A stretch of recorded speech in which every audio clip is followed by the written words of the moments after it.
Jail है camp 22 jail, जो उत्तर Korea में स्थित है। यहाँ के कैदियों का तो सबसे, दुनिया में जितने भी कैदी हैं सबसे बुरा हाल है यहाँ के कैदियों का। यहाँ के कैदियों को खाना नहीं दिया जाता है। यहाँ के कैदियों को चूहे और कीड़े मकोड़े खिलाए जाते हैं, जो उस जेल में इधर उधर घूमते रहते हैं। उन्हीं चूहों को पकड़कर उनको खिलाया जाता है जबरदस्ती। इसलिए वहाँ के कैदी जब भी उन्हें को मौका मिलता है तो वो आत्महत्या कर लेते हैं या फिर कोई ऐसी चीज कर लेते हैं जिनसे इनकी मृत्यु जल्दी हो जाए।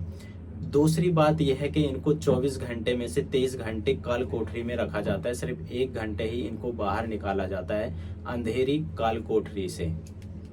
और यहाँ पर कैदियों पर खतरनाक एक्सपेरिमेंट किए जाते हैं। जैसे कि मान के चलिए कि कोई रिसर्च की है डॉक्टरों ने, तो वो किसी दूसरे व्यक्ति पे नहीं की जाती है, इन्हीं व्यक्तियों पे एक्सपेरिमेंट किया जाता है कि परीक्षण अच्छा है या फिर बुरा है। अगर एक्सपेरिमेंट फेल हो जाता है तो व्यक्तियों की, कैदियों की मृत्यु भी हो जाती है और किसी को कुछ पता भी नहीं चलता है। दुनिया में जेलों का निर्माण अपराधियों को सुधारने के लिए होता है, समाज को सुरक्षित रखने के लिए होता है, ताकि कोई अपराधी आए उन जेलों में रहे और उसको सजा मिले, ताकि वो अपने जीवन में सुधार कर सके और आगे जाके उस समाज में वापस लौटे तो उसको सुरक्षित करे, ना कि उसको कोई किसी भी तरीके का नुकसान ना पहुंचाए।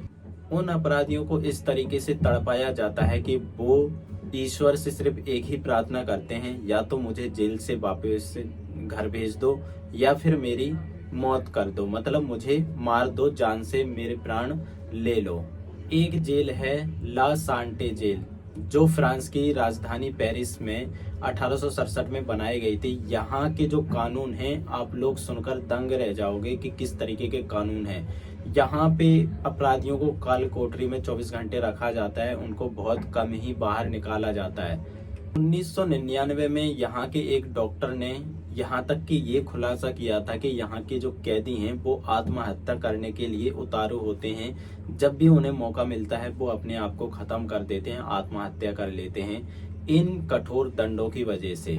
दूसरी जेल है ब्लैक डॉल्फिन जेल, जो रूस में स्थित है। यहाँ की जेलें भी बहुत ज्यादा कठोर होती हैं। यहाँ के जो कैदी हैं इनको भी कठोर दंड दिए जाते हैं। रूस के साथ जो सीमा लगती है कजाकिस्तान की, वहाँ उस सीमा पर स्थित है ये जेल ब्लैक डॉल्फिन जेल। यहाँ इन कैदियों को 24 घंटे ही प्रताड़ित किया जाता है ताकि इनको सुधारा जा सके। जब यहाँ पे इन लोगों को जब दंड दिया जाता है तो यहाँ की जो मेंटेलिटी है कि इनको इतना कठोर दंड दिया जाए कि ये वापस जेल में आने से डरें। यहाँ तक कि जेल का, यहाँ बहुत ज़्यादा खतरनाक कैदी लाए जाते हैं, जैसे कि सीरियल किलर कैदी होते हैं या फिर कोई आतंकवादी होता है, इन सबको यहाँ पर इस जेल में डाला जाता है। तो ये दुनिया की सबसे खतरनाक जेलें थी जहाँ पर कैदी जाने से डरते हैं। अगर कोई उन्होंने अपराध किया है तो वो सरकार से या फिर न्यायालय से यही गुजारिश करते हैं कि उनको गलती से इन जेलों में ना भेजा जाए, जबकि दूसरी जेलों में भेजा जाए। तो इतनी खतरनाक हैं ये विश्व की ये जेलें।